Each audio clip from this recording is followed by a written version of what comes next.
Macmillan Audio presents 5 Midnights by Dávila Cardinal. Narrated for you by Almarie Guerra.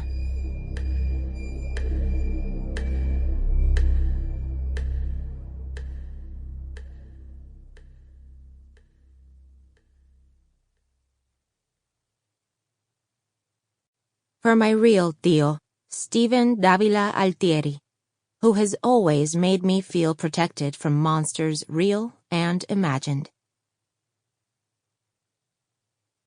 July 4th, 11:30 p.m. Vico. Vico woke up with a start, his body bathed in sweat, his heart beating faster than it did when he was high. While he slept, the darkness had returned, a feeling that had followed him like a shadow for years, disappearing whenever he whipped around to see what was there. He pulled on his shirt and his shoes, grabbed the backpack from under his bed, and headed out into the night. A chill moved through his body as he drove down the dark, narrow cobblestone streets of Old San Juan, his SUV barely squeezing by the parked cars that lined either side. He looked over at the backpack in the passenger seat. To all appearances, it was a worthless, beat-up school pack. No one would guess the fortune of cocaína it held inside. He patted it as if it were a dog. He had to clear his head. This deal was too important to blow.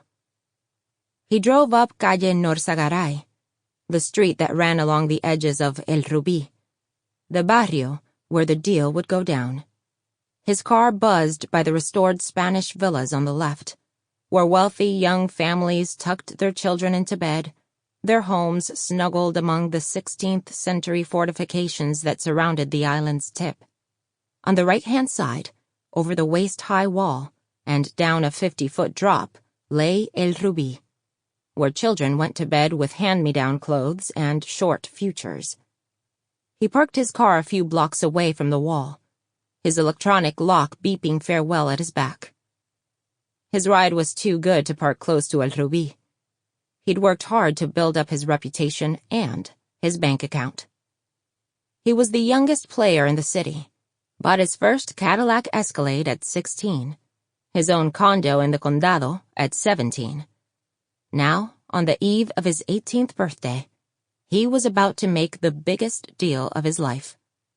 His lieutenant, Queno, should have been with him, but at the last minute, he got a call from Vico's sister, Marisol, Queno's on-and-off girlfriend, and backed out.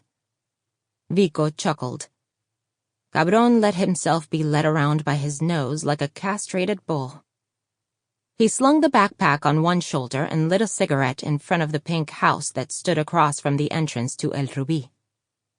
The moon was rising high over the surf beyond El Morro as he crossed the street, the inky sky pushing it up over the buildings behind him.